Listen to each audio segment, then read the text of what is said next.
আজ আমরা সকলে লকডাউন পালন করছি, আর ঠিক এই সময় আমাদের যুব সমাজ অনেকটাই সময় কাটাচ্ছে মোবাইলে, আর বেশিরভাগই মোবাইলে ঘন্টার পর ঘন্টা গেম খেলছে। আর যার জন্য না তারা ঠিক করে খাবার খাচ্ছে, না স্বাভাবিক মাত্রায় ঘুমোচ্ছে।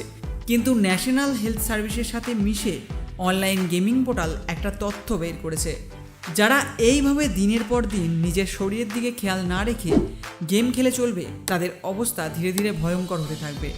না, এখনই ভিডিওটাকে বন্ধ করবেন না। এইভাবে গেম খেলতে থাকা মানুষগুলোকে 2040-এ কেমন দেখতে লাগবে সেটারও একটা ফটো তাদের পোর্টালে তারা শেয়ার করেছে। যেমন চোখের নিচে ডার্ক সার্কেল, পেট বাইরের দিকে অনেকটা বেরোনো, তাদের স্কিন কালার অনেকটা চেঞ্জ হয়ে যাবে, গর্দান সামনের দিকে ঝুঁকে যাবে। হ্যাঁ, এই লক্ষণগুলোই তারা দেখিয়েছে। তো আপনার কি মনে হয়, এটা কি সত্যি?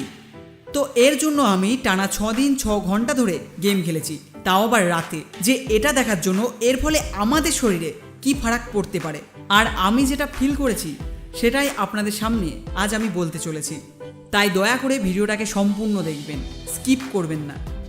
প্রথমত আমি যেটা ফিল করেছি, যেহেতু আমি রাতে গেম খেলতাম সেহেতু আমার ঘুমোতে অনেক রাত হয়ে যেত, কোনো দিন 3:30, কোনো দিন 4টে।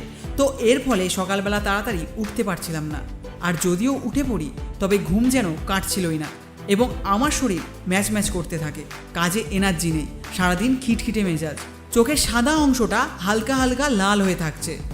তো 3 থেকে 4 দিনের দিন আমি লক্ষ্য করছি আমার শরীর দুর্বল হয়ে পড়ছে। যেমন শরীর হালকা কাঁপছে, একটু দুর্বল লাগছে, আর মাথা ভারী হয়ে রয়েছে, এবং শুতে গেলে ঠিকভাবে ঘুমও আসছে না, শরীরের টেম্পারেচার খুব গরম থাকছে।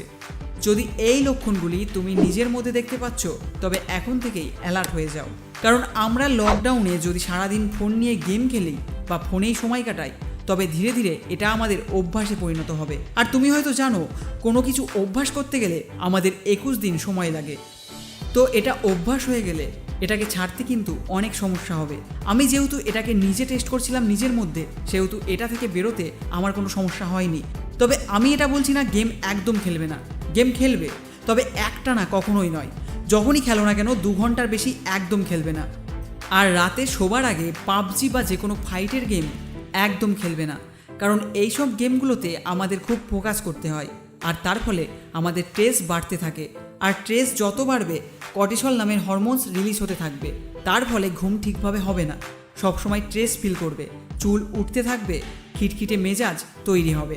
তাই লকডাউনে সবসময় ঘরে বসে না থাকে বা নিজেকে ডিপ্রেস না করে বা ফোন নিয়ে সবসময় না পড়ে থেকে রোজ ভোরবেলা অথবা বিকেলের দিকে হালকা রোদে 15 থেকে 20 মিনিট সময় কাটাও। খুব চড়া রোদে একদম যাবে না, ছাদে বা ব্যালকনিতে হালকা রোদ পোহাও, যার ফলে তোমার শরীরে ভিটামিন ডি তৈরি হবে, ব্রেনের হরমোনাল ইমব্যালেন্স দূর হবে।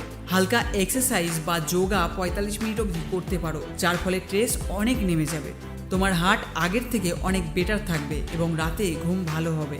আর স্ট্রেস হরমোনকে যদি আরও কম করতে চাও তবে মেডিটেশন এবং সকালে 2 কোয়া রসুন কাঁচা অবস্থায় খেতে হবে, কারণ রসুন কর্টিসল হরমোনের 1 নম্বর শত্রু।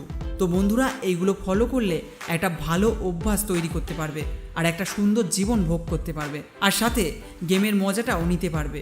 সো আজকের ভিডিও এই অবধি। ভিডিওটাকে অবশ্যই শেয়ার করো তোমার বন্ধুদের সাথে, আর নিজের খেয়াল রেখো। আবার দেখা হবে একটা নতুন ভিডিও নিয়ে। Get fit, stay healthy.